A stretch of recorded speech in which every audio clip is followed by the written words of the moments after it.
Juan 15:9. Muy bien, hermanitos queridos. El tema de esta mañana, como ven en el título, se trata el amor de Dios en Cristo. Y la semana pasada estuvimos estudiando lo que era el amor complaciente. ¿Se acuerdan? Muy bien.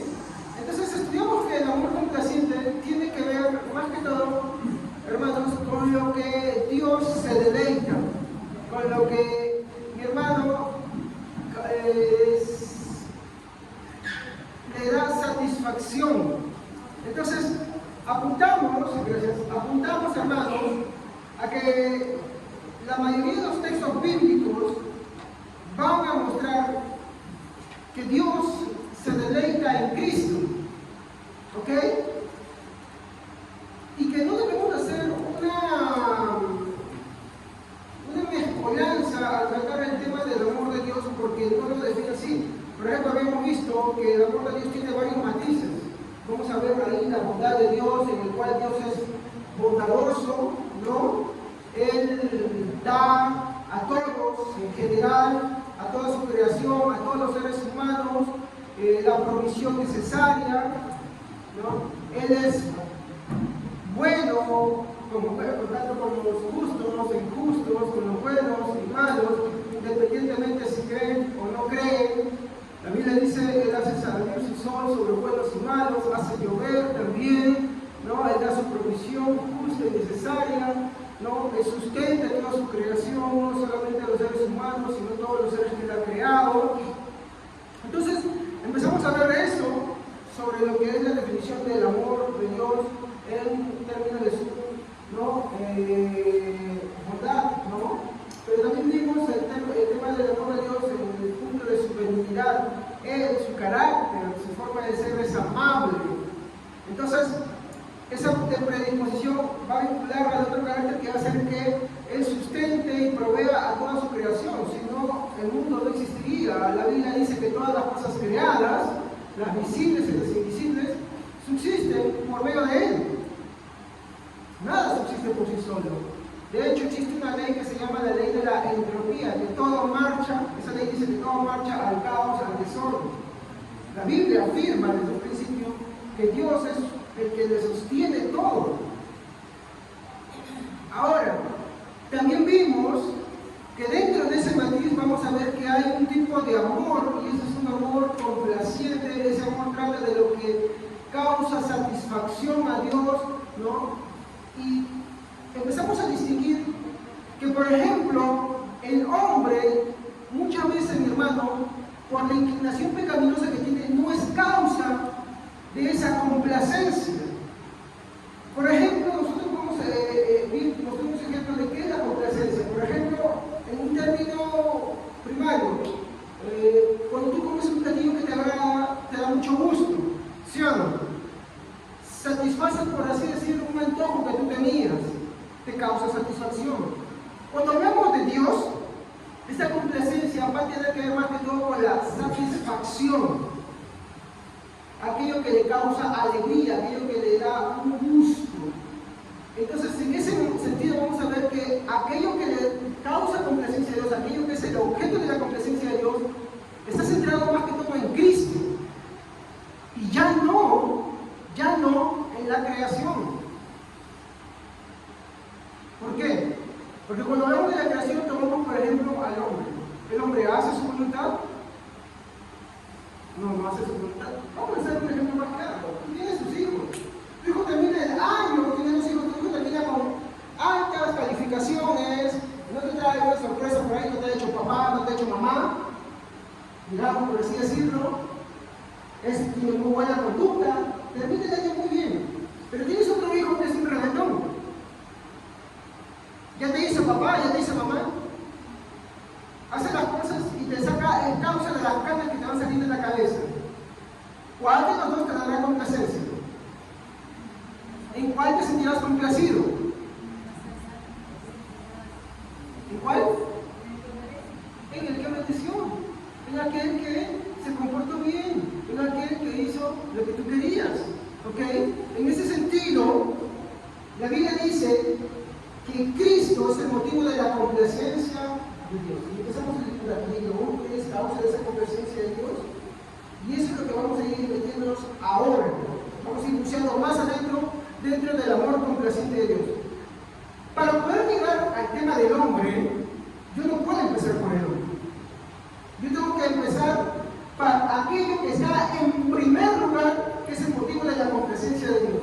Y ese motivo, como el título dice, es Cristo. Entonces, en primer lugar, ¿no? Estamos viendo lo que es, o estuvimos viendo, tiene que hacer una curva de iguales. En primer lugar, empezamos viendo lo que es su amor complaciente. ¿Ok? Y acá hay que tener un ojo, hermanos, porque según a lo que se le aplica, va a ser diferente. Por ejemplo, si hablamos de la complacencia en el hombre, yo sepa que todo lo que le causa un gusto y es temporal. Cuando hablamos de Dios, del amor divino, de complacencia, vamos a ver aquello que es eterno. ¿Ok? Entonces, cuando hablamos del amor divino, de complacencia, en primero y no segundo, sino que es primero en instancia, vamos a ver que se confiere al Hijo, a Cristo. ¿Dios se siente complaciente del Hijo? Sí. Por ejemplo, vayamos a Mateo. Mateo capítulo 3, versículo 17.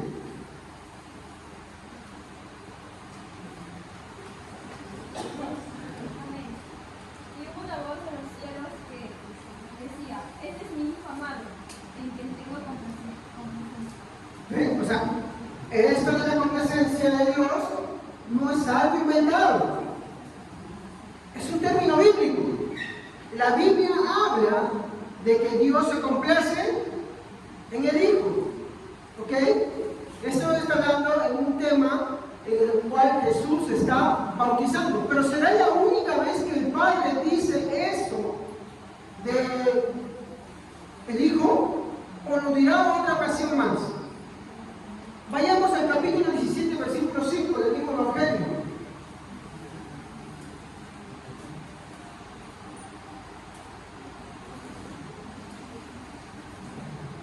Gracias.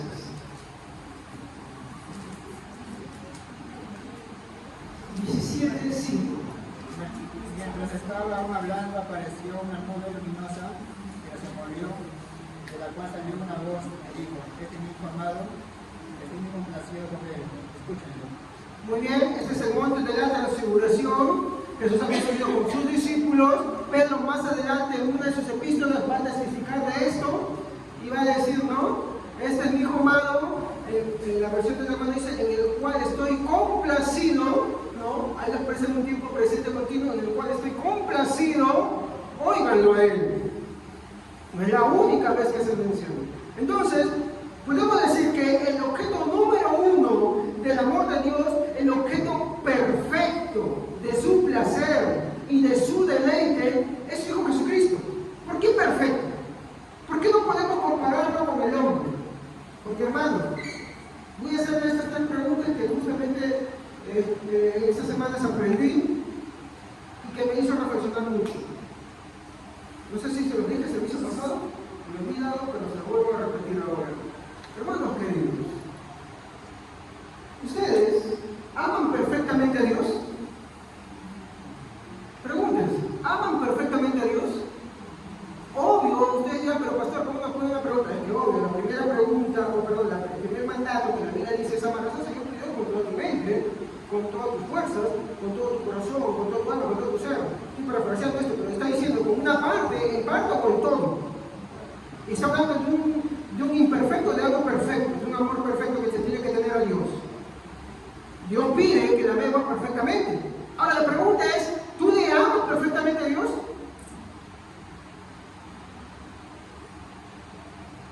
Y aquí vamos a ver, hermanos, sobre cómo está tu fe delante de Dios.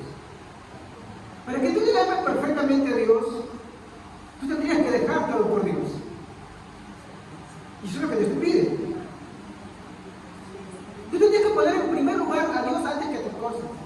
Antes que tu esposo, antes que tu esposa, antes que tus hijos, antes que tus propios planes, antes que tu propio sustento.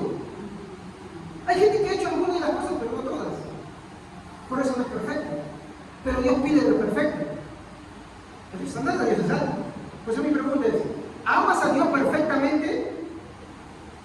Si tu respuesta es no, estás en el camino de ser creyente. Si tu respuesta es sí, es que estás engañado. Porque nadie puede hacerlo. Solamente uno pudo amar perfectamente al Padre. Ya el texto se lo daré más adelante. Mi segunda pregunta es, ¿cumples a cabalidad todas las exigencias y mandatos del Padre? Y esta pregunta tiene que ver con la primera. ¿Las cumples? Todos los mandatos que Dios te ha pedido sin faltar. Mira, la Biblia dice que no es que tú digas que yo cometo esto, yo sí cumplo estas y estas. No. La Biblia dice que si tú tan solo fallas en una coma o en una tilde, no importa que hayas cumplido 99 mandatos de Dios. Una sola falla en uno de los otros. Miren, ¿cómo que es una cosa? Una sola coma o tilde, dice que eres transgresor de todo. No es que yo voy a poner como los musulmanes, yo hago 60 horas buenas y 40 malas. No importa que yo haya hecho atentado, me haya estrellado con un avión. Como dice siempre la balanza, Alá me va a dejar pasar diciendo que la mujer me alimente con leche y miel. No, eso no dice la Biblia. Lo dicen los musulmanes, lo dicen muchas religiones, hasta el catolicismo romano lo dice. Ellos también lo dicen. Pues eso es la versión 20 de obras de ellos. Es una fe más obras. Entonces esas obras van a calificarlos a ellos ahí, pero no calificarlos como una evidencia, sino más bien como un meritorio. Ahora, la Biblia es clara. Yo puedo hacer muchas y fallo en una sola, soy transgresor de todas ellas. No importa que las haya cumplido, soy transgresor de todas ellas. La pregunta es, ¿tú cumples todos sus mandamientos perfectamente? ¿Las exigencias de Dios? La respuesta sincera tendría que ser no. ¿Amas perfectamente a Dios? Tampoco. La tercera pregunta, y de eso va a depender, voy a ser sincero, si eres cristiano o no. En el fundamento se encuentra en la pregunta que le hizo Jesús a Pedro después de resucitar. ¿Amas al Señor Jesucristo? ¿Amas al Señor Jesucristo? ¿Sí o no? Miren mis dos preguntas primero. ¿Amas perfectamente al Señor? Ahora la pregunta que estoy haciendo la hacía. ¿Amas perfectamente al Señor? ¿Obedeces perfectamente al Señor? Y ahora mi tercera pregunta es, ¿amas al Señor Jesucristo? Ya me he dicho las dos primeras. ¿Cuál es la respuesta? ¿Puede decir alguien acá que odia a Jesucristo? ¿Puedes decir que amas al Señor? Muy bien. Es una respuesta con tristeza. Porque aunque amas al Señor, sabes que no le amas perfectamente y que no le obedeces perfectamente. De hecho, eso es algo que el Señor perfeccionará cuando Él venga. ¿Me entiendes? Pero si tú dices, por ejemplo, en la primera decías, sí, amo perfectamente, entonces eres mentiroso. Sí, la cumplo perfectamente, entonces eres mentiroso. ¿Por qué? Porque cuando tú lees la epístola de Juan, te va a decir sobre esa condición. Te va a mencionar de que todos pecan muchas veces. En alguna área fallan algunos. Y ese pecado es una falta de amor perfecto a Dios, es una falta de obediencia perfecta que Dios exige. La tercera pregunta es la que cierra todo. ¿Amas al Señor Jesucristo? Cuando Pedro traiciona a Jesús, lo maldice, lo niega, etcétera, etcétera, etcétera, y se va, ¿no? Y después de resucitar al Señor Jesús lo busca, y Pedro, miren, no te dice Pedro, ¿qué es la diferencia? Ustedes dicen, no, sí, hermano que se fue. No, Pedro no estaba en el mundo, Pedro estaba con los hermanos, estaba triste, ¿sí o no? Estaba con los hermanos, y Jesús lo fue creer. No dice que Pedro se fue no sé, a Siria, a Damasco, huyó, no. Pedro estaba con los hermanos. Había pecado, pero estaba con los hermanos. No sé si los hermanos estaban con él o él estaba con ellos, no lo sé. A mí no me lo dice, ¿ya? Pero el punto es que cuando Jesús aparece y muestra uno de sus milagros con el cual Pedro fue, ¿no?, que se encontró con él la primera vez, él se pone la ropa nada y con una actitud, y eso es una buena actitud que a veces debemos tener, de vergüenza, de tristeza, pero como él dijo, no tengo a dónde ir, no hay nada fuera para mí, tú eres lo único que yo tengo. Él agarra y le pregunta, Pedro, antes de eso, ¿me amas? Señor, si te amo, apacienta mis corderos. Mire lo que le está diciendo. Ya muy bien, si me amas, demuéstralo. Pedro, ¿me amas? Sí, Señor. Bueno, demuéstralo. Y uno diría, pues bueno, te está dando la Biblia ahí, pero veamos el fondo. ¿Por qué le pregunto una tercera vez, Pedro, ¿me amas? Y es ahí donde que Pedro se da con la realidad de lo que el Señor le está preguntando. Que ese amor que le estaba pretendiendo no era un amor perfecto. Él no tenía esa obediencia perfecta. Ahora le está diciendo, Pedro, cuando se ¿me amas? Y miren la respuesta. Cualquier pretensión de mi parte sería inflada. Señor, tú lo sabes. Muy bien, Pedro. Cuando eras joven, esto, y cuando estás viejo, esto.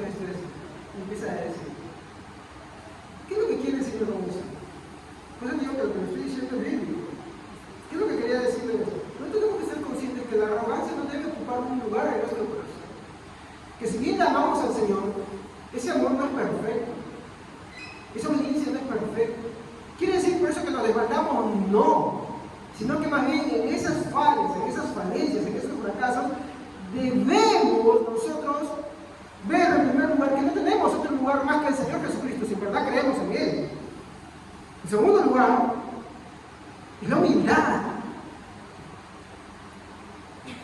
Es la humildad.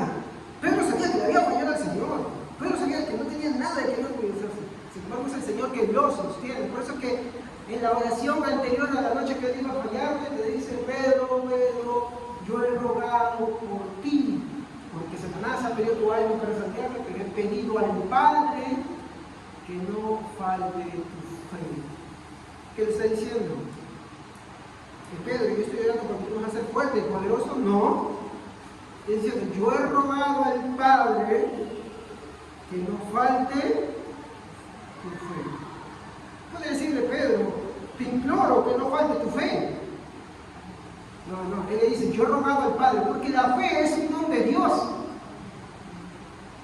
La capacidad de continuar creyendo es un don de Dios.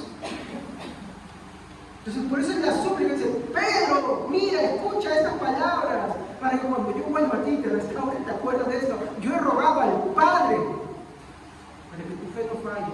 Y cuando seas vuelto, restaura y fortalece a tus hermanos.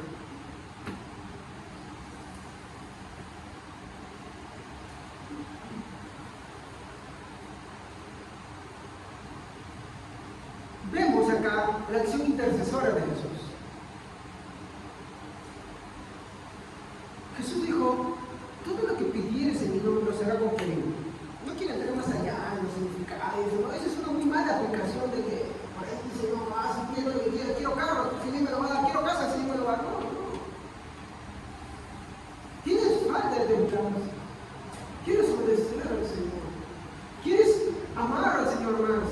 ¿Quieres servirle más? ¿A quién le tienes que pedir? Al Señor mismo. ¿Para qué te confía esas cosas?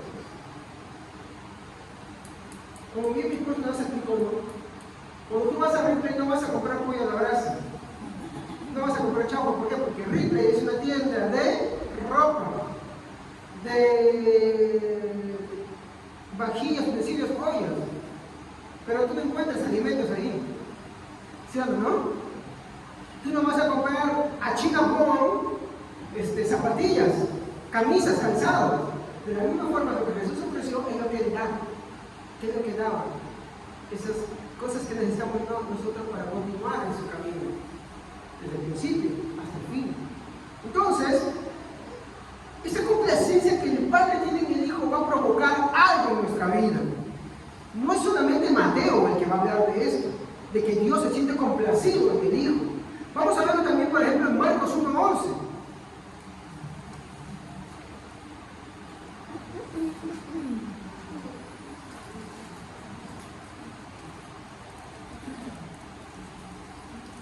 Marcos 1:11. Y vio una voz del cielo que decía, tú eres mi hijo amado, en ti tengo complacencia. Muy bien, otra vez, Marcos también testifica lo mismo. El Padre se siente complacido ¿en quién? En el Hijo. Lucas también lo va a decir. Lucas capítulo 3, versículo 22.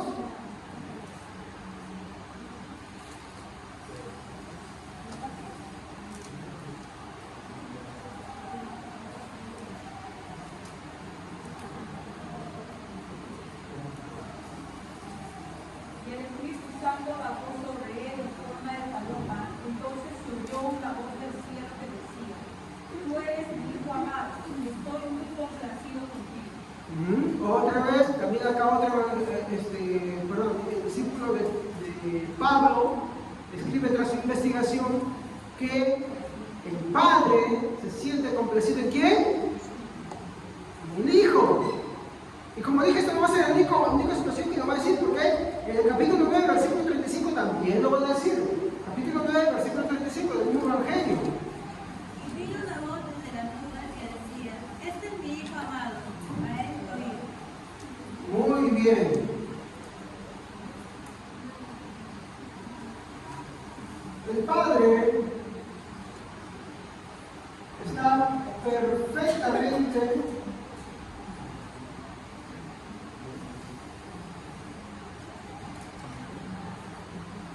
complacido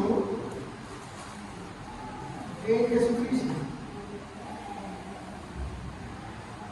¿Entendemos esto? Nosotros, hermanos, no podemos ocupar este término, porque es correcto. De hecho, pretender ocupar este lugar, hermano, de que Dios se sienta perfectamente complacido con nosotros, es un grave error. ¿Qué más? Hermanos, no vamos a encontrar que la Biblia aplique eso a un hombre.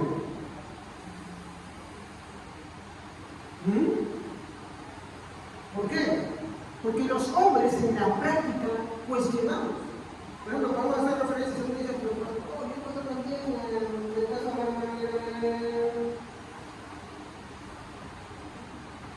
sí, cuando Dios le dice, por ejemplo, cuando Él habla, le está diciendo a ¿quién? A Satanás. Le dice: mira, a Job, mi siervo, perfecto e íntegro. ¿Estamos? Miren lo que está diciendo ahí. No podemos por eso pensar que es lo mismo que Jesucristo, no, por una razón. Veamos los hechos que vienen a continuación. Tendríamos que agarrar y abrir todo el libro de Job. Cuando habla de Job, Job fue perfecto e íntegro. No fue. ¿Por qué? ¿Alguien se acuerda? Uno hacía sacrificio por sus hijos, por si acaso hubieran pecado. Bueno, desechemos eso. Vayamos a algo más drástico. Él recriminó a Dios, exigió una respuesta. ¿Y saben qué pasó? ¿Qué creen? ¿Dios le respondió? Dios le habló, pero no le respondió nunca esa pregunta. ¿Por qué, Señor, esto? ¿Por qué me pasa aquello y lo otro? Tú no vas a encontrar en el libro de Job que Dios le responde la causa. ¿Sabes lo único que Dios le dice? Yo estoy. Yo hice esto. Yo estuve esto. Yo soy el fin el origen de esto y soy el fin de esto. Pero nunca le dice el motivo. Y Job reconoce su condición antes de oídas, de haber oído, ahora mis ojos te ven. Sin embargo, cuando vemos en el caso de Jesús, ¿qué encontramos? Jesús en el huerto de Getsemaní clamó por ayuda, clamó, ¿y qué hizo el Padre? Le envió ángeles. ¿Y qué hicieron los ángeles con él, con Jesús? En Getsemaní. ¿Qué ves tú en la Biblia ahí? Lo fortalecieron. ¿Ok? Vemos otro caso, por ejemplo, David. David, cuando Salomón está pidiendo a Dios que le ayude a dirigir el pueblo de Israel, dice: sé perfecto e íntegro como tu padre David lo fue. Pero David no fue perfecto e íntegro. Nos olvidamos que él adulteró, maquinó un asesinato, engañó a todos sus generales. Entonces no confundamos el hecho de cuando Dios, por causa de Cristo, nos aplica algo. No confundamos. Ese es un tema más que todo que por la gracia de Dios, Él nos confiere ciertas cosas y lo vamos a ir viendo cuando veamos el amor de Dios por sus santos, que es lo segundo que vamos a tratar, si es que Dios quiere. ¿Ok? Digo si Dios quiere porque me puede pasar algo y no lo trato, ¿no? Pero, como le menciono, ¿no? Muchas veces vamos a encontrar que van a darse aplicaciones de perfecto a ciertas personas, pero cuando analizamos su vida, no vamos a ver eso. Y de hecho, por ejemplo, nosotros no tenemos un caminar que digamos muy bien perfecto, ¿ok? Cometemos muchas fallas y por eso el Señor nos desecha y nos bota. Tú botas a tu hijo porque te falla. Si tú lo botas, eres un desarmado. Por ejemplo, tu hija te puede hacer muchas cosas, digamos, hasta te viene con sorpresa y todo. Tú fueras un desarmado y dices, ah, ya en mi casa. Eso muestra una persona inmisericordia. Ya pues te cargó el paquete, te la hizo, te desgració, se fijó en el más feo del costo ahí encima, en el más desgraciado cosa, hasta tratar de solucionar el tema de ese, pero ¿qué haces? Tú como padre, ¿qué dices? Sigue siendo mi hija. ¿O me equivoco? Sigue siendo mi hijo. Me falló, me dio, pero igual lo amo. ¿O me equivoco? ¿No? Eso hacemos o no hacemos cotidianamente. No, pastor, pero hay gente que no vota. Pues es una persona que no conoce la misericordia. Es una persona desanimada. Que lejos de hacer un bien le hace un mal peor. Así que los cristianos no limiten eso. Hay cristianos que se hacen eso. No limites eso. No imites eso. Y yo no hablo de que tú le consientes, sí, te hiciste lo bueno, lo malo, no. Castígalo, disciplínalo, corrígelo. Pero no lo desamparas, porque no eres desarmado, no eres desalmado, porque son los tuyos, son tu sangre. Eso mismo sucede con nosotros en la adopción. Dios nos toma, Dios nos coge, y tenemos fallas. Pensamientos que no le agradan al Señor, actitudes que no le agradan al Señor, falta de integridad muchas veces porque no somos constantes en su camino. Cuando deberíamos entregar totalmente nuestra vida a su servicio, pues nos haremos en parte en lo que nos sobra y en lo que podemos. No, pero pastor, usted no me entiende, yo trabajo. Sí, es cierto. Pero, ¿qué digo esto? Cualquiera que deje todo esto por mi causa. Ahora, yo no estoy diciendo con eso a ustedes, dejen su trabajo, sino que quiero que mediten y analicen que la forma en cómo aman a Dios no es perfecta. Y no por eso el Señor los bota. Cuando vemos en Corinto, dice de los abusos de la Santa Cena, de ágape, víspera de la Santa Cena, quiero que entiendan esos dos. Todo ágape, esas comidas que hacían los cristianos, en las cuales se sentaban a compartir, no todas, pero muchas de ellas finalizaban en una Santa Cena. En torno a ese ágape y en torno a esa Santa Cena dice que los cristianos cometían ciertas faltas. Unos venían a presumir de los mejores alimentos, otros comían apresuradamente lo que habían tenido de lo mejor y dejaban las sobras para los pobres que venían. Otros que eran pobres agarraban y arrasaban con todo y querían llenarse. Dice, Pablo dice, ¿qué son estas conductas? Ustedes se reúnen para lo bueno, o sea, chanca todo, lo que tienen ya, que lo tienen, por todos lados. No quiero hacer un exceso, léanlo nada más, el capítulo 11, creo que 11 trata de ágape y la Santa Cena. Entonces, ante esa falta dice, por esta causa muchos de vosotros están enfermos y algunos duermen. Es una forma de decir lo que muchos cristianos ya han muerto, aunque no se han perdido, están con el Señor, se han salvado como capítulos antes se dice como por fuego, pero están con el Señor, ¿no? Y yo te pongo a pensar, aún igual Dios te aplica el Espíritu Santo, porque es ese amor por causa de su Hijo lo que provoca eso. ¿Estamos? Pastor, usted me está dando licencia para pecar. No te equivoques. Escuchaba el ejemplo de alguien que decía, no, yo creo que me encantó mucho que decía, ¿no?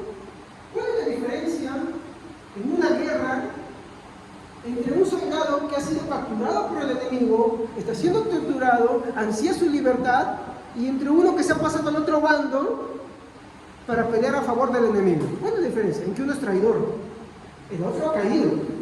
Ha sido prisionero. Eso es lo que muchas veces da al hecho cuando un cristiano peca. El cristiano que peca está afligido, muchas veces triste, muchas veces desolado, se siente de esas cosas. Así como Pedro, su tristeza no le permitía hablar a Jesús y Jesús le habla primero. Pero un traidor es aquel que con orgullo y alegría se lo pasa al otro bando. ¿Cierto? Se pasa al otro bando. Y está alegre de pasarse al otro bando. Y trabaja muy bien para el otro bando. Esa es la diferencia entre un verdadero cristiano y un falso cristiano.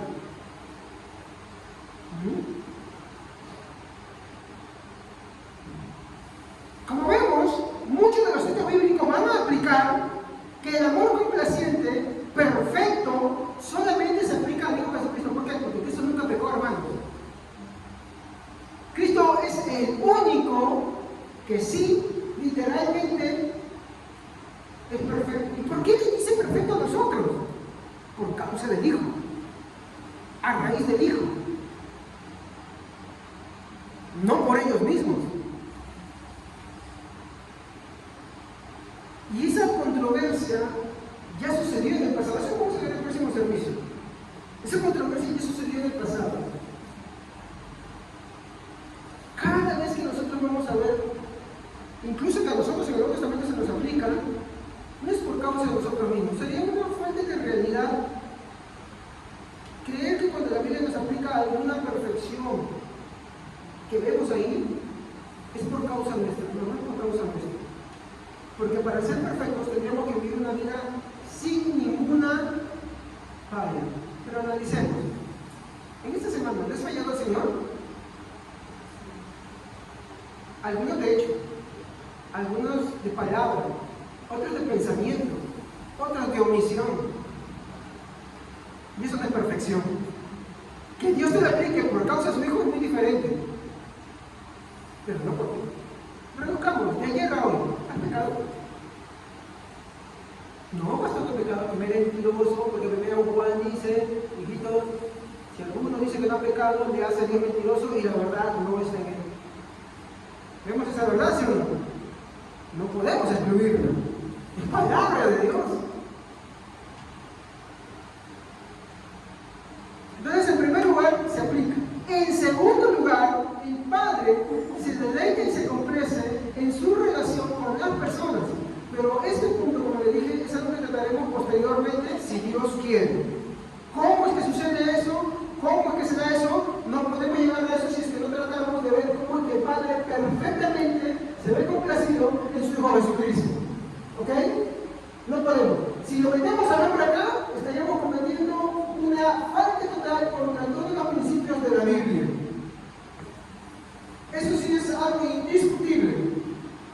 Que Dios te lo aplique, tiene que tener por causa de su Hijo. Eso vamos a ver más adelante con bastantes fundamentos bíblicos para poder probar ese punto. ¿Ok? Muy bien. Al segundo punto que quiero tratar es su propósito. Su propósito. Quiero empezar por lo que no es el propósito de Dios. ¿Qué no es el propósito de Dios? Y mi hermano, nunca será tener una armonía con el mundo, ni mucho menos glorificarlo. ¿Ok?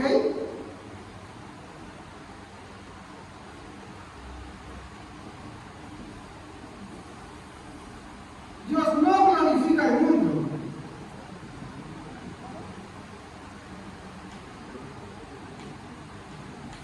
¿Por qué? Hay que lo dice. Por ejemplo, la Biblia dice que no hagáis amistad con el mundo, porque las cosas que están en el mundo, la vanagloria del mundo, la devoción de los ojos, la devoción de la carne, no provienen del amor de Dios. ¿Sí o no? No provienen.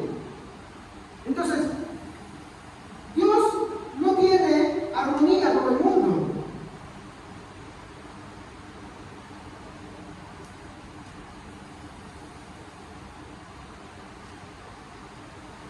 Él no tiene armonía con el mundo.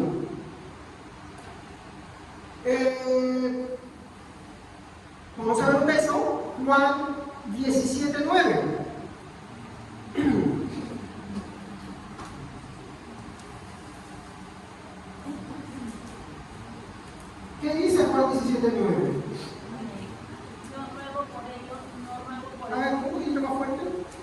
yo ruego por ellos, no ruego por el mundo, sino por los que me diste, porque tú los somos.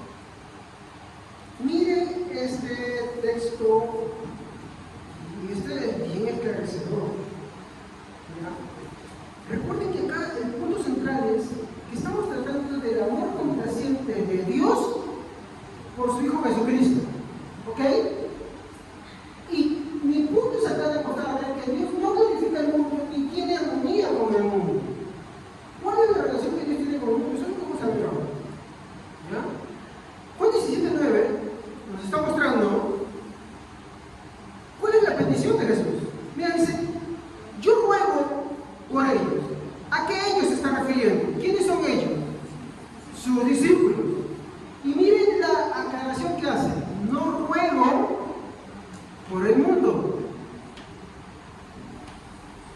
¿Cómo es eso? Lo vamos a ver en el caso, por ejemplo, de los discípulos de Jesús. Vamos a hablar también de estos textos en este momento.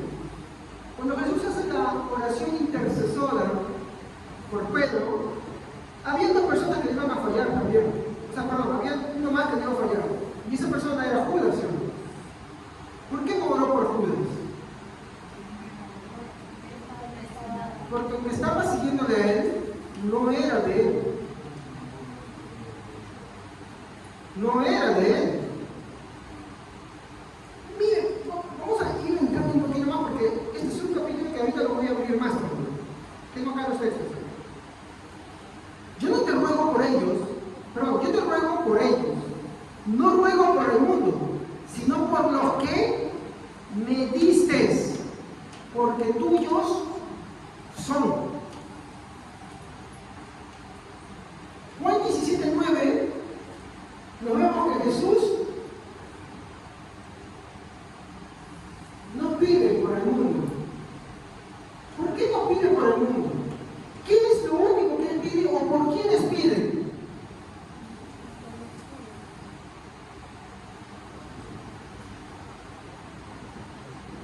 ¿Por quién pide Jesús? ¿Ah? Exacto. Miren, yo ruego por ellos. Punto y coma. No ruego por el mundo, sino por los que me diste. ¿Esta oración a quién es? ¿Le está hablando a sus discípulos? ¿A quién está orando? Él está haciendo una oración en voz alta. Sus discípulos le están oyendo. ¿Pero a quién está orando él? Al Padre. Entonces, Jesús no pide por el mundo. ¿Por quién pide? Es la pregunta. Por los que le son dados.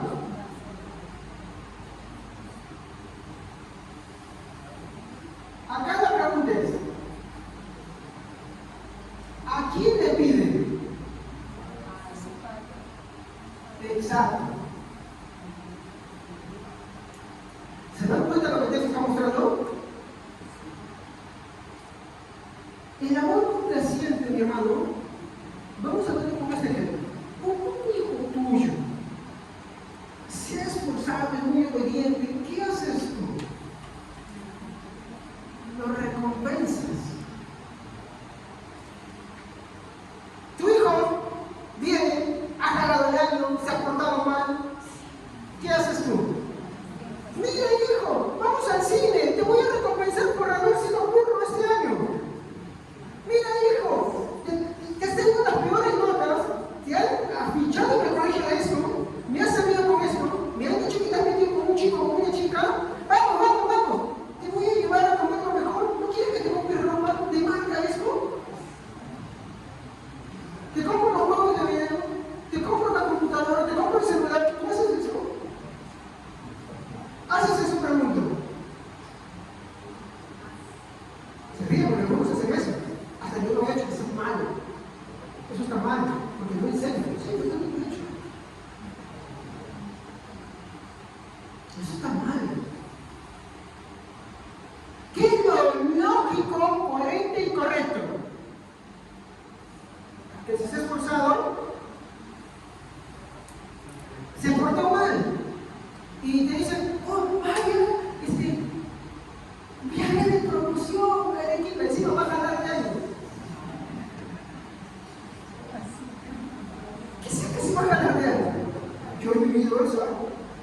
No van a pasar algo que tenga la agenda a propósito. Las recompensas están encima. Bien recompensado. Mi hermano, eso es perversión. Eso es perversión. Mi hermano, cuando se pongan así, eso no lo hacen. Ojo, con la iglesia no lo castigas, ¿no? Así que te metes con Dios. Pero con que el paseo que es, que encima de Jalón, se no puede Jesucristo, no lo hagas. Estás cavando tu propia tumba. Estás cavando tu propia tumba. No se hace eso. No lo hagas. Pero como el Hijo fue perfectamente perfecto, el Hijo perfectamente complació al Padre, ¿qué hace el Padre? Le da un regalo. ¿Cuál es ese regalo? Lo que el Padre le da. Nosotros somos el regalo.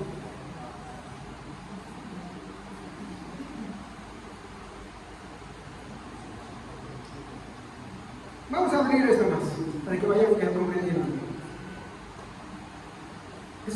Juan 17:9, vemos que Jesús no pide por el mundo, ¿no? Tal vez, acá, miren, pareciera esto ser una contradicción con Juan 3:16. Juan 3:16 nos dice, ¿no?, de tal manera amó Dios al mundo, ¿no? Vamos a poner acá, estamos en Juan 17:9. Y esto pareciera una contradicción con Juan 3:16. Porque Juan 3:16 dice, de tal manera amó Dios al mundo, que no es ejemplo para que todo el que crea no se pierda, mas tenga vida eterna, ¿no? Pareciera una contradicción. Pero es que tenemos que ver algo de la respuesta que vemos en el versículo 11. ¿Qué dice el versículo 11 de Juan 17:9? Sí. Y ya no estoy en el mundo, mas estos están en el mundo, y yo voy a ti. Padre Santo, a los que me has dado, guárdalos en tu nombre, para que sean uno, así como nosotros. Miren, esta es la respuesta, esta es la armonía con Juan 3:16. Y ya no estoy en el mundo. A ver, Jesús estaba en el mundo. ¿Qué es esto entonces? ¿Estaba o no estaba ahí? Sí estaba, pero ¿por qué dice ya no estoy en el mundo? Esto se tiene que entender simbólicamente. De hecho, este texto va a hablar cómo es el mundo, más adelante. ¿Ok? Dice, y ya no estoy en el mundo, mas estos están en el mundo. Y yo voy a ti, Padre Santo, a los que me has dado, guárdalos en tu nombre para que sean uno así como nosotros. ¿Ok? Estamos en el mundo, pero no somos del mundo. Es como decir, tú tienes una casa, ¿no? Muy bien, ¿dónde duermes tú? ¿En la iglesia o en la casa? En tu casa, pero tú vienes a la iglesia, pero no vives en la iglesia. Exacto. Vienes a la iglesia, pero no vives en la iglesia. Tú vives en tu casa. De esta misma manera, lo que Jesús está diciendo es que lo que Dios ama son aquellos que están en el mundo, pero no son del mundo. Cuando Juan 3:16, y eso es una de las explicaciones que estaba viendo los otros días, también está refiriéndose a aquellos que están, porque ese contexto que lo da, de que no hay armonía entre el mundo y Dios, por sus obras, por su forma de ser. Es aquellos que están en el mundo, pero no son del mundo, por los cuales Dios se sacrifica. Vamos a avanzar. Dios ama a aquellos que el Padre le ha dado a su Hijo Jesucristo que se encuentran en ese mundo. Vamos a leer ahora sí, versos 11 y 12. Miren lo que dice. Y ya no estoy en el mundo, mas estos están en el mundo. Y yo voy a ti, Padre Santo, a los que me has dado, guárdalos en tu nombre, para que sean uno, así como nosotros. Cuando estaba con ellos en el mundo, yo los guardaba en tu nombre. A los que me diste, yo los guardé, y ninguno de ellos se perdió, sino el hijo de perdición, para que la escritura se cumpliese. ¿Cuál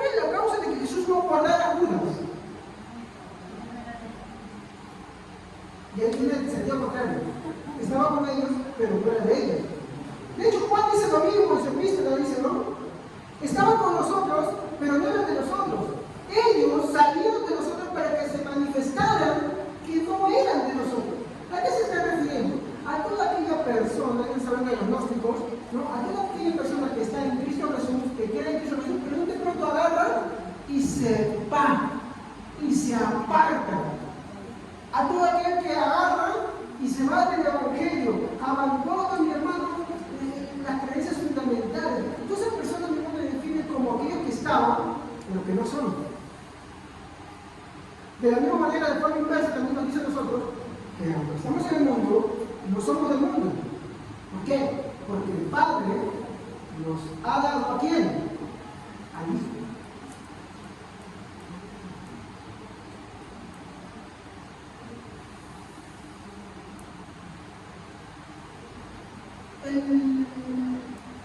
Y este motivo, ¿a qué se debe, hermanos? Básicamente por eso. O digan ustedes si no es así. El mundo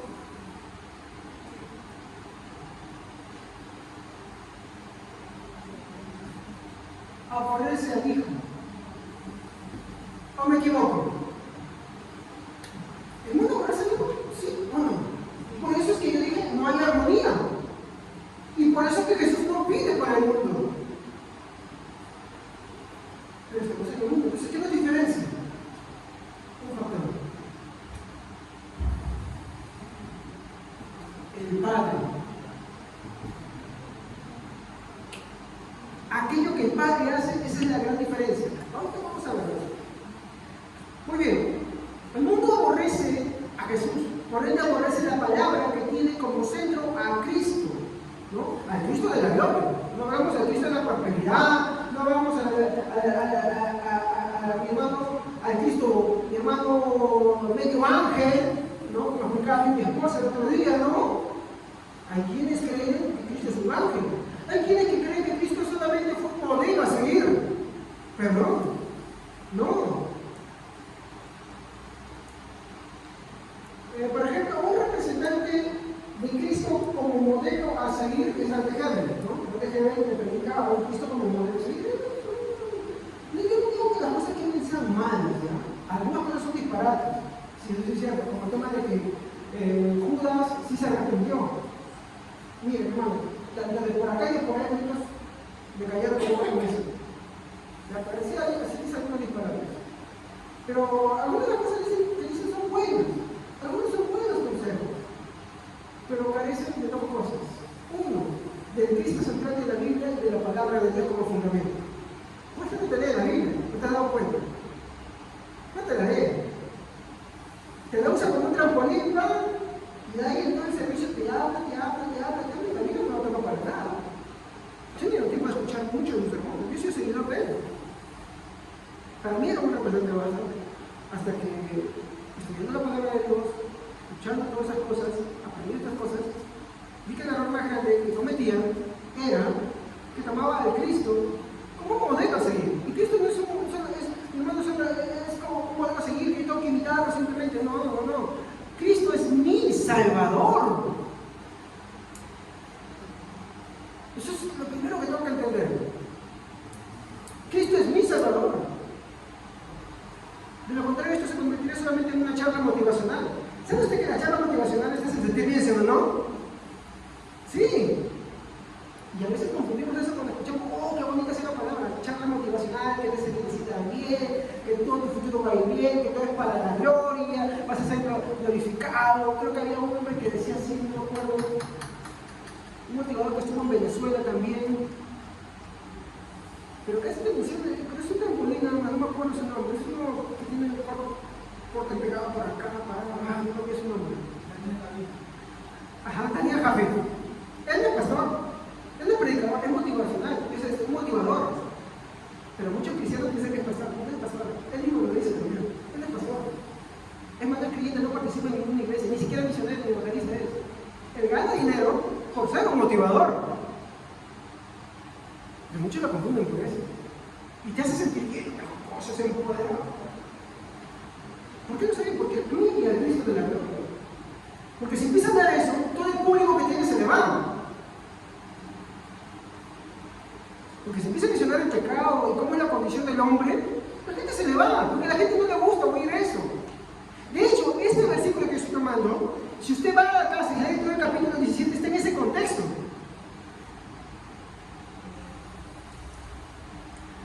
El mundo aborrece al Cristo de la gloria, aborrece la palabra que tiene también como centro este Cristo de la gloria. Ven el versículo 14, por favor.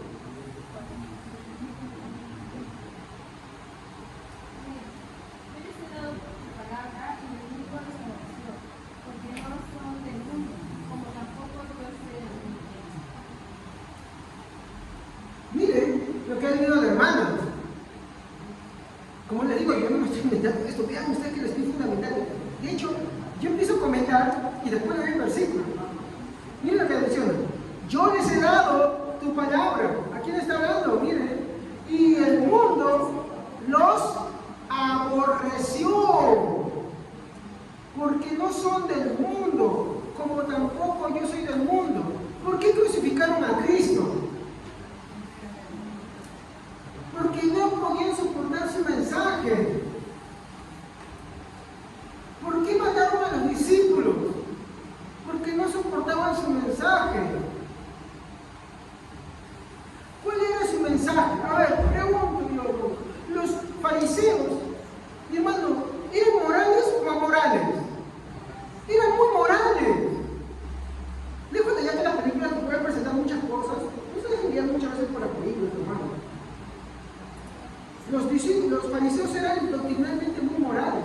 Pero, pastor, ellos mataron. Pero ellos mataban dentro del marco de la ley, ¿sabían ustedes ahí? Ellos sabían usar las leyes. Es como decir, en ciertos países de Estados Unidos la pena de muerte es legal.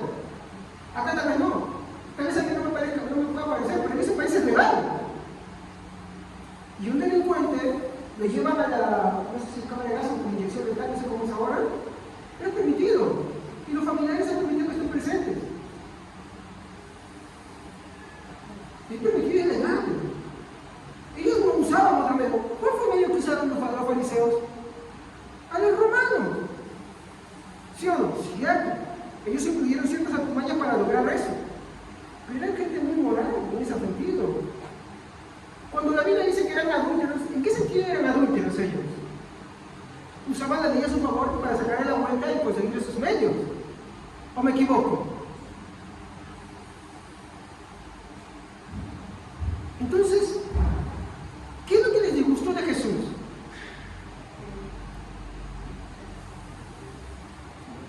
¿Qué decía la gente? Y la gente seguía a Jesucristo porque su doctrina era diferente, no como la de los fariseos. Mientras que los fariseos habían puesto un estándar de ellos, un estándar dentro de su propio marco, un estándar que ellos pudieran mostrar, Jesús le pone el estándar mayor. ¿Saben cómo lo demuestra? Por ejemplo, cuando dice, Jesús dijo, ¿no? ¿Habéis oído lo que fue dicho? ¿No adulterarás? Y ellos pueden decir, no somos adúlteros. Pero yo os digo que cualquiera que mira a una mujer dentro de su y la codicia dentro de su corazón, ya adulteró con ellos. Entonces, ¿qué empezaron a pensar de Jesús ellos? Les molestó, les incomodó. ¿Habéis oído lo que fue dicho, no asesinarás? Yo digo que cualquiera que odie a su hermano, lo llama fuerte, pensando que era lo que ellos decían. Hermano, ¿qué pasó ahí? Jesús iba no a la letra, sino al espíritu de la ley. Iba más allá del estándar. Y eso rompía. Es como decir, aquel que cumple la meta de los 100 metros planos. No sé, ¿cuánto es el récord ahora? O sea, igual no sé cuánto lo hace, ya digamos 30 segundos, ¿ya? Digamos, un ejemplo, no sé si me estoy equivocando. Puede que me equivoque, ¿ya? Imagínate que tú estás confiado en piernas largas, corre, llega rápido. ¿Y dónde viene otro? Cuando viene otra de las Olimpiadas, compite otro y la hacen 29. ¿Cómo queda el otro? Mal, frustrado. Ustedes saben que lloran, reniegan, se encolerizan. Las reacciones cuando alguien rompe su meta, cuando alguien hace una marca mejor, y eso es lo que pasó con los fariseos. Jesús les quitó ese estándar que ellos habían puesto y les puso el estándar del Padre. Y les empezó a molestar, y eso con muchas otras cosas más todavía.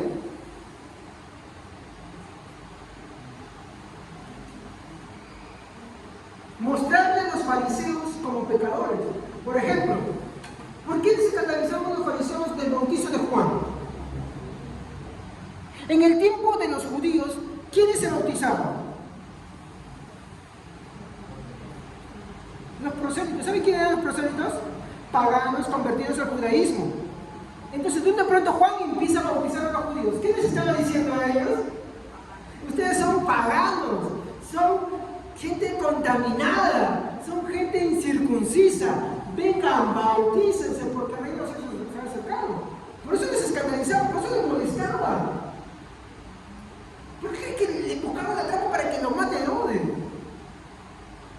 y con Jesús quisieron hacer lo mismo? Porque si dicen que Jesús lo bautizaba, pues sus discípulos se bautizaban. Le estaba diciendo a un pueblo que se creía pulcro, que se creía espiritual. ¡Ey, ustedes no lo son! Arrepiéntanse.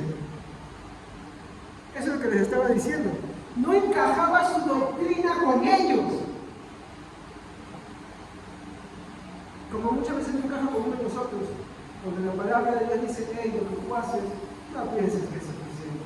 Porque el estándar de Dios está 1000 veces más allá lejos de lo que tú puedes creer. Y eso no es para que tú te sientas, sí, alegre, qué bueno, no. Eso es para que te dé un poco de depresión santa. ¿Saben qué es la depresión santa? La tristeza santa de la Biblia. La tristeza santa que produce arrepentimiento. Esa reflexión que te pone a ver que todos tus mejores logros, que todo lo que tú puedes hacer, no sabes, tú estás ni siquiera acercándose un poco al nivel de las exigencias que Dios pide. La exigente Dios porque es un Dios santo y perfecto. No puede pedir menos. Por eso es que el Padre no puede estar perfectamente complacido en nosotros al usarlo por causa de quién, de quien sí lo fue perfectamente. Y ese es Jesucristo.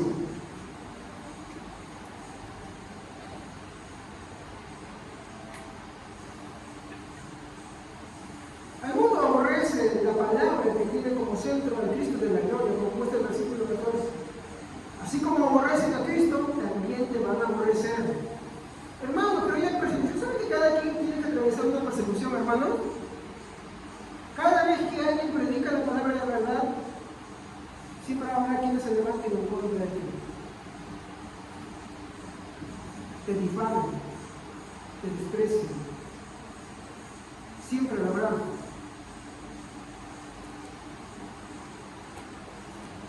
Pastor, entonces cuando yo hago un análisis de alguien, pues algo nunca debe faltar en el amor de Dios para hacerlo. Nunca debe faltar eso. Pues Pedro dice, ¿no? Contenté por la fe con respeto y mansedumbre. Para que no vayas a retroceder. Como dije, todos atravesaremos tribulaciones por causa de su mensaje, hermano. Porque a Cristo lo aborrecieron, a nosotros también nos tenemos que aborrecer por causa de su mensaje. Sino por qué mataron a los discípulos, cómo los mataron. A Santiago dice que lo tiraron del pináculo del templo. Encima fueron los sacerdotes y lo agarraron a chimorrazos, hermano. ¿Saben, no? Como un bastón y lo dieron ahí para rematarlo. No me acuerdo cuál fue, si fue Esteban o no sé quién fue, yo me olvidé el nombre, que lo cerraron en dos. A otros lo despellejaron, a otros lo crucificaron en aspa de cruz, a otros de cabeza, a otros lo envenenaron, a otros lo despellejaron. A excepción de Juan, mi hermano, no se sabe, mi hermano, a Juan intentaron matar, se envenenaron primero, y como tenían miedo de que de repente alguna de ellas se vaya a molestar conmigo porque eran paganos, ¿no? Tenían miedo, entonces para que no muera por causas humanas, pues imagínate, según se cree la tradición, lo envenenaron y lo quisieron hervir en aceite. Y como no funcionó, tuvieron terror, hasta el emperador. Entonces, para que ninguna de ellas se moleste contra ellos, lo desterraron a la isla de Patmos, para que no mueran por sus propias manos, sino para que mueran por causas externas. Pero bueno, yo quiso que justamente en la isla de Patmos se le diera la revelación del Apocalipsis a Juan. Pero de ahí todos los demás, mi hermano, les han pasado, han muerto de muertes horribles, ¿no? De no ser porque Dios quiso darle el Apocalipsis a Juan, entonces se hubiera muerto en el envenenado o en la quemada de aceite.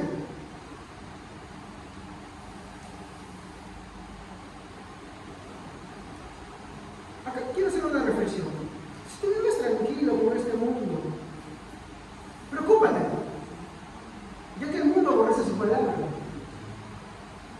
Eso es cierto. No te hagas aborrecerte tú por ti mismo, por tu mala conducta, por tu mala educación, por tu mal obrar, porque eres peleonero con la gente. No te hagas aborrecerte por eso. Sea aborrecible por la palabra de Dios. ¿Me entiendes? Por la palabra de Dios. No porque tú fallas, vengas o tienes mala cabeza, por favor. No quiero que confundan eso. Porque tienes falta de dominio, por tantas cosas. Por mal testimonio, qué sé yo. No te hagas aborrecible por eso. Eso es sufrir por tu propia causa, no. Pero si tú vives como Dios quiere que vivas, le dedicas su palabra como Dios quiere que la prediques, te van a aborrecer, la gente se va a alejar de ti, te van a mirar mal, o te van a querer evitar, o te van a perseguir, eso es así. Las persecuciones, mi hermano, hay lugares en las que son colectivas, pero a su vez cada uno lo tiene que atravesar individualmente, por causa de Cristo. De hecho, en eso se distingue el cristiano.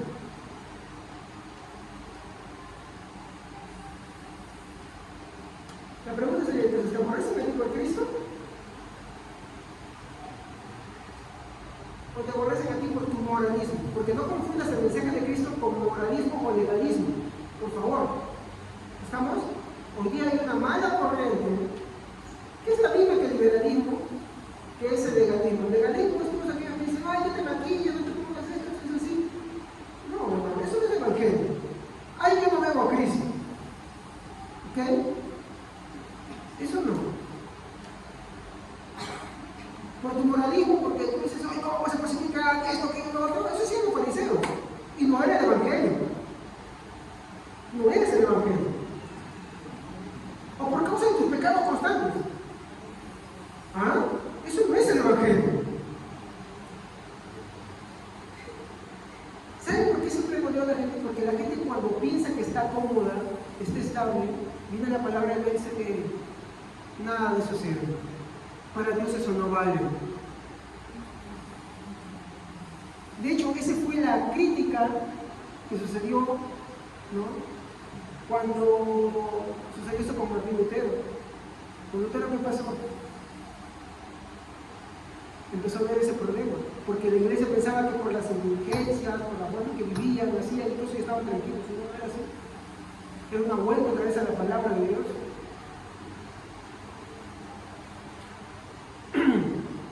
En segundo lugar, el propósito principal de Dios, ¿cuál es? Es elogiar el amor de Dios en Cristo. Dios, mi hermano, siempre va a elogiar su amor en Cristo. Sí.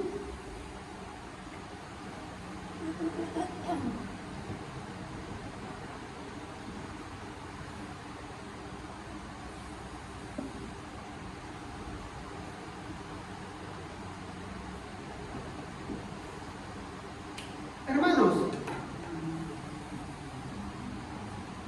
vean cuántas veces, mi hermano, en estos versículos que voy a citar ahora, se repite esta palabra.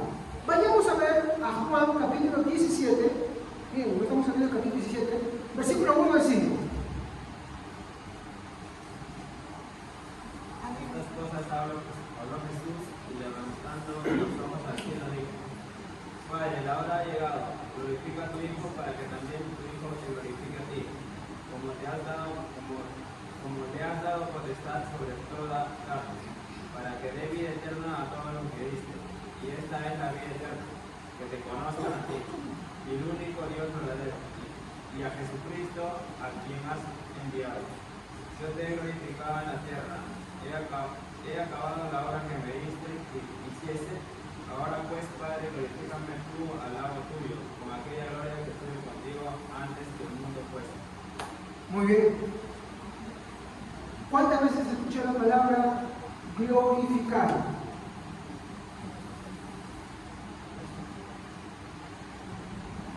¿Cuántas veces? Por lo menos 5 veces. Solo en esos versículos, porque esa palabra se va a repetir mucho más. Recuerden que esto está... No, son todos los En los textos que anteriormente se ha tocado, he tocado el versículo 9, acá estoy retrocediendo simplemente unos versículos antes, estoy haciendo contexto. Yo quiero que vean algo acá. Estas cosas habló Jesús y levantó sus ojos al cielo y dijo al Padre. Esto es lo que le dije hace un momento. ¿Quién estaba orando Jesús? Al Padre. Delante de quién, en una oración en voz alta para que le escuchen sus discípulos. La hora ha llegado. Glorifica a tu Hijo para que tu Hijo te glorifique a ti. Entre ambos. El Padre al Hijo, el Hijo al Padre. ¿Ven? Muy bien. Dice, y esta es la vida eterna, que te conozcan a ti, el único Dios verdadero, y a Jesucristo, a quien has enviado. Yo te he glorificado en la tierra y he acabado la obra que me diste que hiciese. Ahora pues, Padre, glorifícame a tu lado, pero al lado tuyo, con aquella gloria que tuve contigo antes de que el mundo fuese. 5 veces se repite aquí la palabra glorificar. Ahora, hermanos, yo quiero preguntarles a ustedes, ¿qué es glorificar? No se preocupen, ya lo busqué yo. Y es dar elogios y es exaltar. A ver, casados. Casados. ¿Ustedes elogian a sus cónyuges? ¿Son elogiados? A ver, retrocedamos a cuando eran enamorados. ¿Se elogiaban ustedes? ¿Qué es un elogio, hermanos?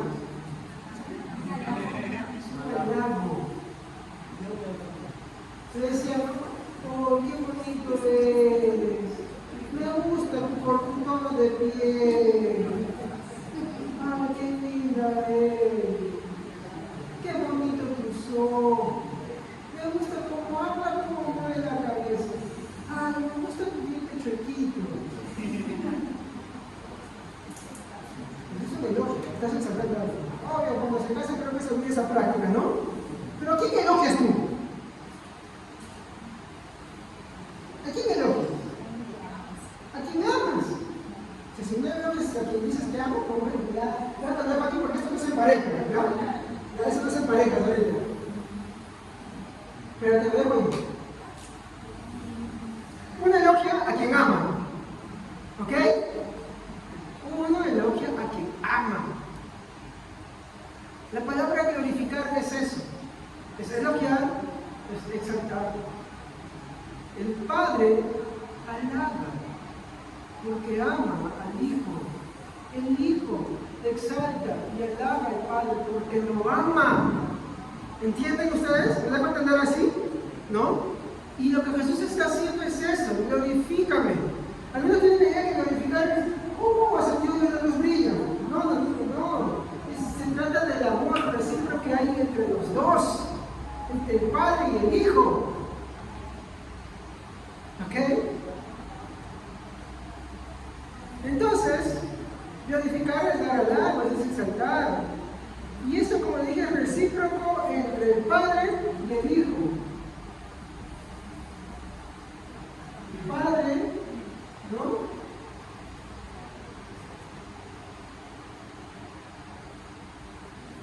Glorifica a Cristo y viceversa. Entre los dos. Eso es lo que Jesús me está diciendo. ¿Ok? Entonces, por ese amor, eso se denomina el amor complaciente. El Padre se ve complacido en el Hijo. Y además el Hijo también en el Padre. Por ese amor es lo que estoy tratando de decir, el amor complaciente de Dios. Por ese amor complaciente de Dios que el Padre le tiene en el Hijo, el Padre le da como obsequio.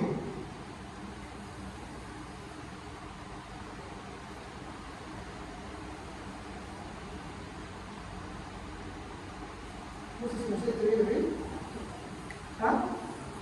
Ya. Hermanos, cuando ustedes eran enamorados, ¿no se daban regalos? ¿Por qué lo hacían? ¿Por qué elogiaban? ¿Por qué halagaban? ¿Por qué exaltaban a la persona? ¿Por qué daban regalos? Hasta a mí se me daba por dar un regalo. se prestaban para algo real. ¿O me equivoco? Algunos tenían su tupper de arroz con pollo, pero así lo hacían. Otros compraban cadena. Lo que sea, pero lo hacían o no me equivoco. Esto es lo que yo quiero que vean ustedes. Cuando alguien ama a alguien, le da obsequios. ¿O me equivoco? Ustedes no conservan algo. Ahora, algunos para que no les botan, pues. Ese es su problema. Ustedes, cuando estaban en esa etapa, ¿no se regalaban algo? ¿Sí o no? Ahora, la otra pregunta es si lo tienen todavía o no lo tienen. Ya, eso es otra cosa. Gracias, hermano.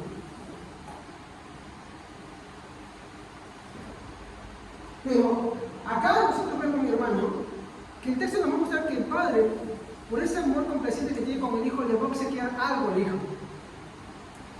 Sí, así como me escucho, se lo voy a mostrar ahorita.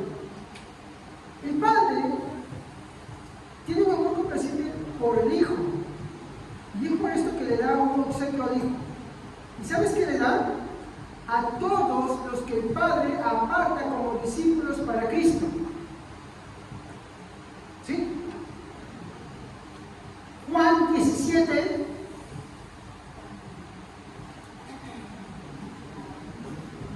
versículo 9 hasta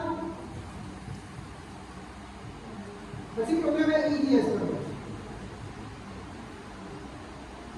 Ruego por ellos, no ruego por el mundo, sino por los que me has dado, porque son tuyos. Todo lo que yo tengo es tuyo, y todo lo que tú tienes es mío, y por medio de ellos he sido glorificado. ¿Qué vemos ahí, hermanos? Miren cómo lo vemos. Yo ruego por ellos, no ruego por el mundo, sino por lo que me diste. ¿Quiénes le fueron dados a Jesús? Los discípulos. Pero, ¿y nosotros? Bueno, si tú sigues leyendo, Jesús dice, y no solamente te ruego por ellos, sino por los que creerán por el mensaje de ellos, o sea, por nosotros, porque es extensivo a nosotros, es aplicable, porque tuyos son. Versículo 10, y todo lo mío es tuyo. A ver, hermano, tú cuando das un regalo a esa persona, hermano, ¿qué dices? Oye, ¿sabes qué? Prestadito nomás, ¿te lo presté? ¿O vas a ser de esa persona?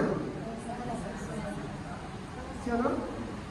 ¿Ha sucedido, por favor, si alguno lo ha hecho, no se sienta mal, que de repente tú ves un postre muy rico y se dice, cariño, toma, te invito, y esa persona está bien?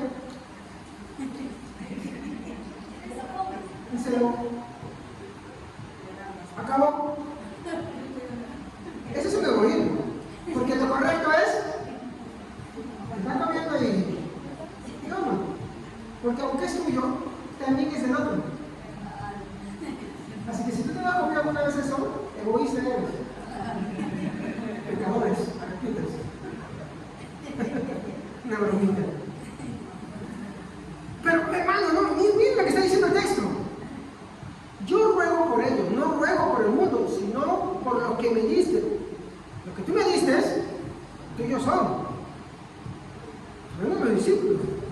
Y todo lo mío, o sea, todo eso que tú me has dado, porque está hablando en este contexto, todo lo tuyo, todo lo mío ¿es qué? Es tuyo. Por lo que se lo regalaste también sigue siendo tuyo, y a la vez es de otra persona. Y todo lo mío, perdón, es tuyo, y lo tuyo, mío. Y he sido glorificado en ellos. Ahora, ¿de qué está hablando? Cristo es glorificado en quiénes? En sus discípulos. Y ahí viene en segunda instancia del amor complaciente, no en primera. ¿Se acuerdan que dije al principio? El amor complaciente nunca puede poner a los creyentes ni a la misma estatura de Cristo, ni antes de Cristo, sino que después de Cristo. Ahí está el fundamento. Ahí está la base. En cuarto lugar, el amor complaciente por el Hijo es la razón y la causa de que puedan existir quienes pueden creer en Cristo.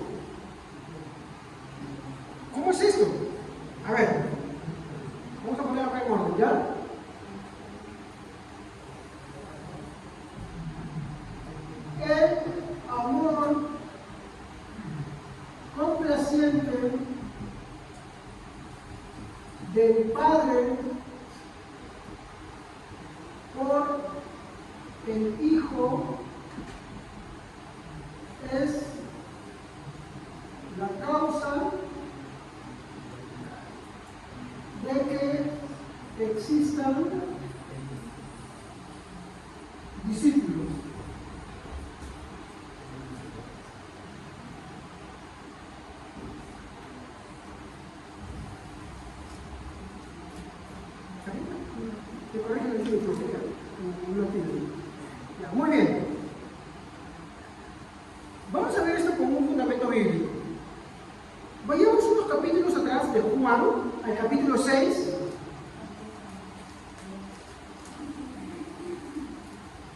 Juan capítulo 6, versículo 35.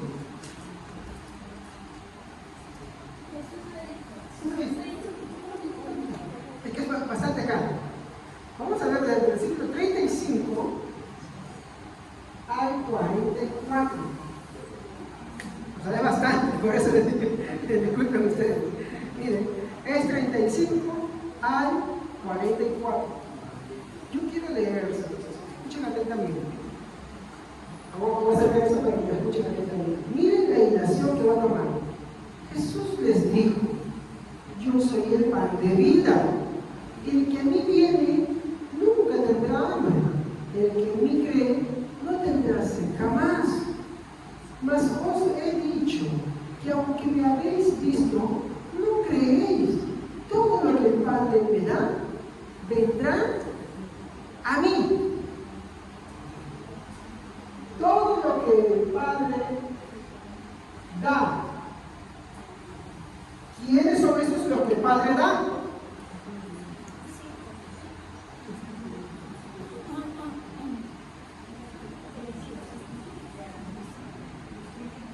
Los creyentes. Todo lo que el Padre da, dice, viene ¿a quién? A Cristo. Jesús le dijo: yo soy el pan de vida. El que a mí viene nunca tendrá hambre. El que en mí cree no tendrá sed jamás. Mas os he dicho que aunque me habéis visto, no creéis. Todo lo que el Padre me da, vendrá a mí. Y el que a mí viene, no le echo fuera. Porque he descendido del cielo, no para hacer mi voluntad, sino la voluntad del que me envió.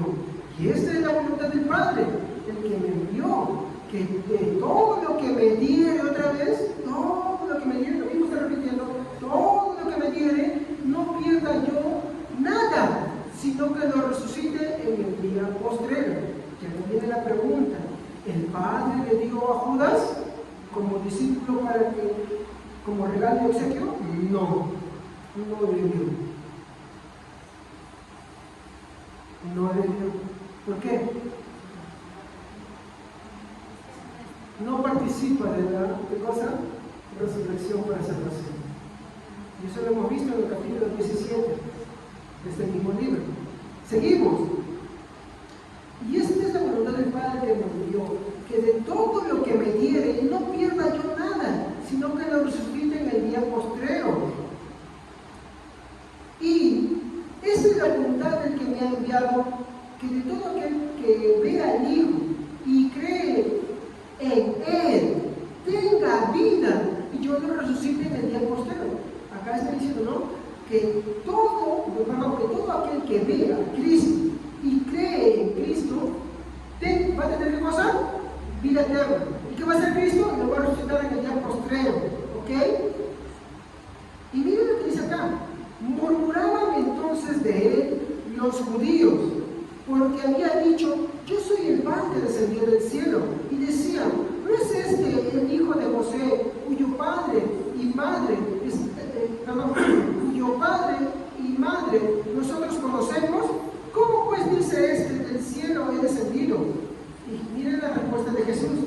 Jesús respondió y les dijo: no murmuréis entre vosotros. Ninguno puede venir a mí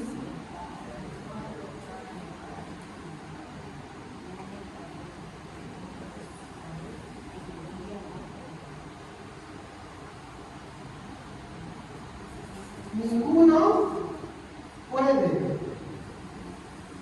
¿Qué es ninguno? Nadie.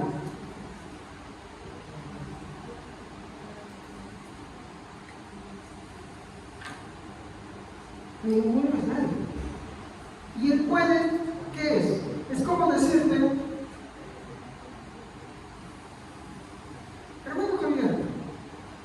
volar?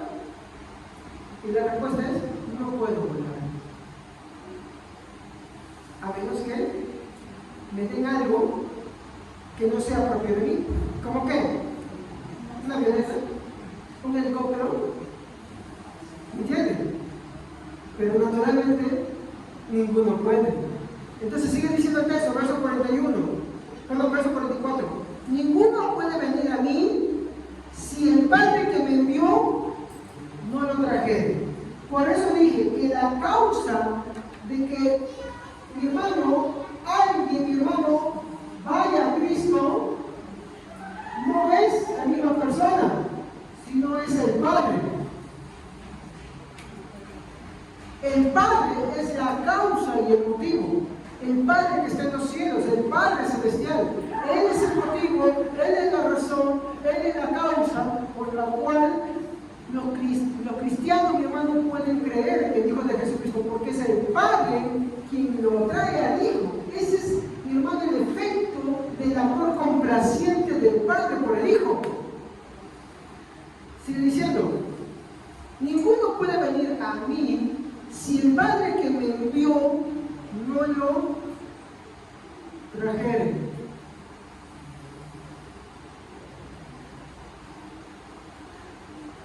¿Qué quiere decir eso? Que cuando tú escuchaste la palabra de Dios, no una de las tantas veces, porque obvio, en tu vida, así como yo, hemos escuchado el mensaje de Dios muchas veces, ¿no? Muchas veces en nuestra vida. Y no porque hayamos escuchado el mensaje de Dios muchas veces, todo ese tiempo hemos creído en Dios. Pero resulta que aquella vez en que empezaste a creer, quien te trajo, y no habla de traer de los pies, sino del corazón, en tus afectos, fue el Padre. De tal manera que al oír el mensaje de la palabra de Dios, lo que antes no podías, porque dice que tú no puedes, ahora sí podías. Por eso dijo Jesús, conoceréis la verdad, y la verdad os hará libres. No antes.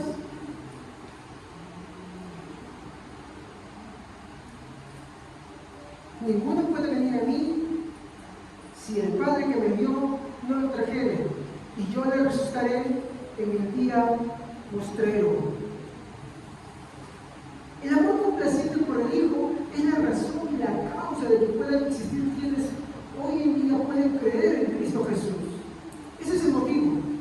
Hermano, el Padre Celestial fue quien atrajo a su Hijo Jesucristo como obsequio por el amor que el Padre le tiene al Hijo. Todas las promesas de Dios no están centradas en la capacidad humana. Como vemos, son dadas más bien, ¿no?, por el Padre. Y esto lo vemos en Juan 6, ahora sí me pueden ayudar Juan, capítulo 6, versículo 36. Sí, 36.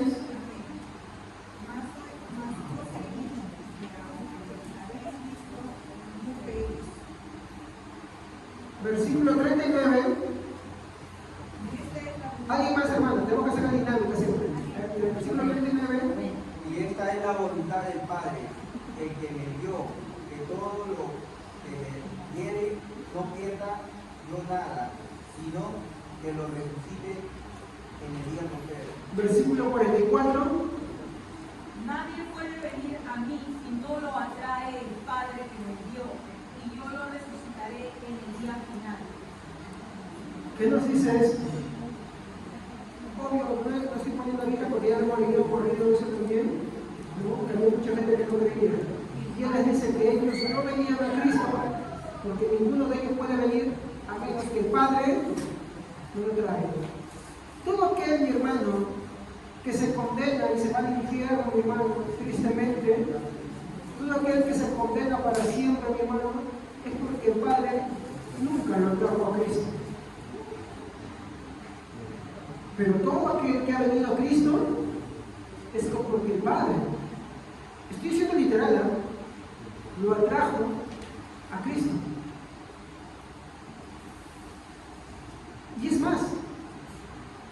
El texto, miren, dice, no murmuréis. Ninguno, hermano, dice, puede venir a mí. A ver, Jesús estaba hablando acá. Los fariseos estaban ahí. Los que no creían estaban ahí. ¿Estaban al lado de Jesús? Sí. Entonces no se refiere a venir a mí de acercarse, de proximidad, sino de creer. Porque estaban escuchando, se los está diciendo, porque ellos murmuraban y dicen, no murmuréis. Ninguno puede venir a mí si el Padre no lo trajere. Es un eufemismo para decir, por eso otras versiones lo traducen así de esta manera: ninguno puede creer en mí a menos que le fuese dado por el Padre.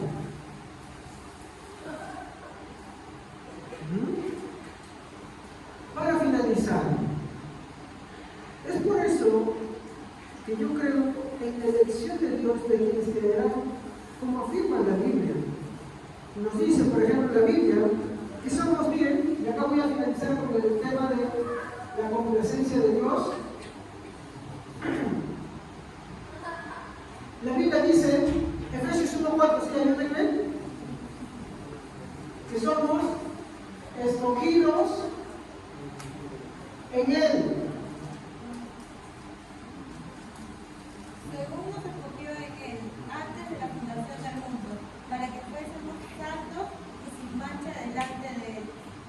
Somos escogidos en Él. Hermanos, yo lo pongo de esta manera. ¿Cuántos han visto los chinchines? Los chinchines son de colores, ¿no? ¿Y a quién le gusta el chinchín de un color más que de otro? Imagínate que tú saques, ¿qué es eso? Eso es escoger, ¿sí o no? Escoges. Cuando tienes un plato de comida, a veces tú escoges lo que te gusta para comer primero, o tú dices, no, mejor lo espero, lo hacemos lo que más me gusta para el final. Así el mejor sabor me lo dejo para el final.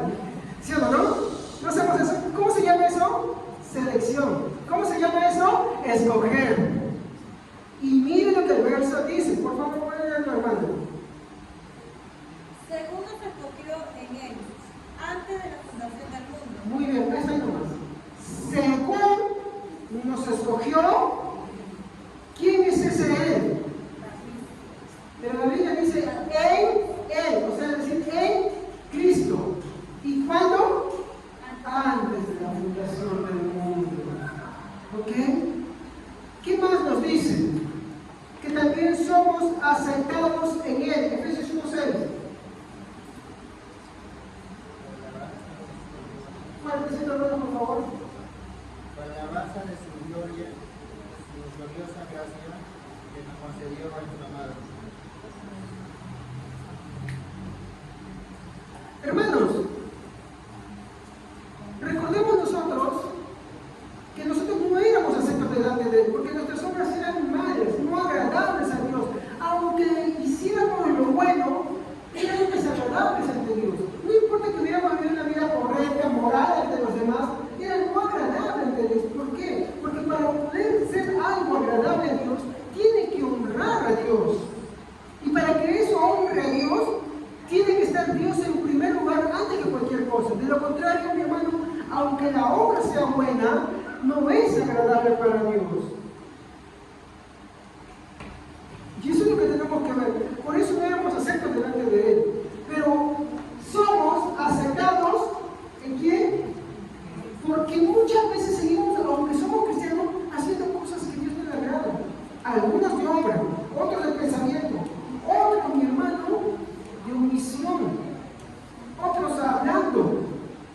Sí, pastor, pero yo hice esto, aquello otro. Pero también esas cosas malas que Dios no le agrada. Por eso, no es lo mismo que ese amor presente que Dios tiene por el Hijo. Más bien, a causa del Hijo, a causa de Cristo, tú eres aceptado en Él. De tal manera que el Padre ya no te ve a ti, sino ve a quién? A su Hijo Jesucristo. Porque como decía antes, y lo vuelvo a repetir esto, cuando estuviera con nosotros, y que después de depender de nosotros, estaríamos fritos. Ahí nomás hubiéramos quedado en Él. Pero es gracias a Jesucristo que somos aceptados en Él. ¿Sí?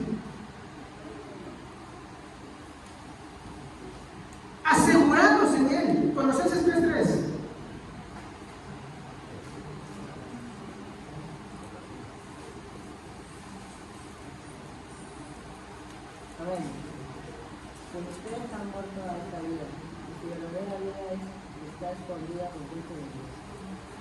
Ahora un poquito más fuerte, ¿no? Pues ustedes han muerto a esta vida, y su verdadera vida está escondida con Cristo en Dios.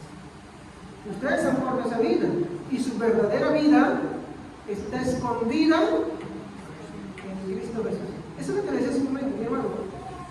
Nosotros tenemos muchas obras. Y eso, mi hermano, esa obra perfecta, ¿no?, será culminada cuando Cristo venga. Cuando Cristo vuelva por segunda vez, Pablo dice, ¿no?, que ni carne ni sangre puede ganar el reino de los cielos, que esto corruptible se vestirá de incorruptibilidad. Ahí, todas estas cosas que tenemos, esa lucha, esas pruebas, esas fallas que tenemos, no terminarán. No por causa de nosotros mismos, sino por causa de Dios. Él perfeccionará esa obra. Entendiendo que estamos acá, seguimos esa lucha, seguimos esa batalla. Y es por esa razón que nosotros estamos asegurados en Él, en Cristo. ¿Cómo le puedo entrar? Hermano, hay muchas cosas de las que uno puede sentirse muy alegre que digamos en su vida cristiana. Desde su falta de constancia hasta porque ha pecado. ¿Qué te lleva a esto? ¿A una tristeza? Sí. ¿A un arrepentimiento sincero? Sí. Y a agarrar y decir como Pablo, ¿no? Y será de mí, ¿quién me separará de este cuerpo de muerte? Porque veo que con la mente sirvo a la ley de Dios, pero hallo con el cuerpo a la ley del pecado. ¿Y qué es verdad? Este cuerpo pecaminoso tiene y le jala el pecado, de una o de otra manera. Pero nuestra mente quiere guiarnos, quiere servirle a Cristo. ¿Es perfecta por eso? No, seguro. Por eso es que si no fuera por causa de Cristo, no podríamos estar asegurados en Él. Entonces, si tú eres consciente de esta mañana, verdaderamente, y eso es un análisis que no es para unos, es para todos, hermanos. Es para mí, es para ustedes, que podemos analizar desde mi vida, de verdad, no es como la que Dios me pide en sus mandamientos. ¿Qué puedo hacer? ¿Te amo perfectamente? No. ¿Te obedezco perfectamente? No. Quiero, pero no puedo. Quisiera amarte con todo mi ser, pero a veces no puedo. ¿Pero me amas? Pero sí. Como Pedro dijo, con una tristeza. Sí te amo. ¿Cómo sabes que eso es verdad? Porque eso te va a llevar a un arrepentimiento. Y a levantarte otra vez y decirle, Señor, ayúdame. Concédeme todo eso lo que tú pides. Esa reflexión, me encanta esta frase. Señor, pídeme todo lo que tú quieras. En la Biblia está. Pero concédeme eso que tú pides. ¿Sabes cómo se llama eso? Humildad, sencillez, reconocer ante un Dios grande y poderoso que Él puede hacer por nosotros lo que nosotros no podemos. Que nuestra vida está asegurada en Él. Pero si tú pones las fuerzas y los éxitos solamente centrar en tu persona, mi hermano, cuando tú fracases, mi hermano, sí, te sentirás devastado también, pero tomarás el camino de Judas. Me voy, esto no es para mí, esto no es para mí. Y te dirás, Judas no procedió al arrepentimiento genuino, sino que ¿qué hizo? No pudo soportarlo y se suicidó. Sin embargo, Pedro, ¿qué fue? Fue consolado. La tristeza que tenía le llevó a un arrepentimiento sincero y fue consolado. Y Jesús se lo había asegurado. Pedro, me vas a negar, Pedro. Antes que cante el gallo, me vas a negar, Pedro, me vas a fallar. Pero Pedro, tranquilo, yo rogando al Padre para que tu fe no falte. Y mira, acuérdate esto, una vez vuelto, restaura y fortalece a tus hermanos. ¿Qué es eso? Seguridad de salvación, hermanos. Porque los que retroceden no agradan al Señor, porque demuestran que no son de Él. Porque el Señor no les ha equivocado, sino que eran infiltrados.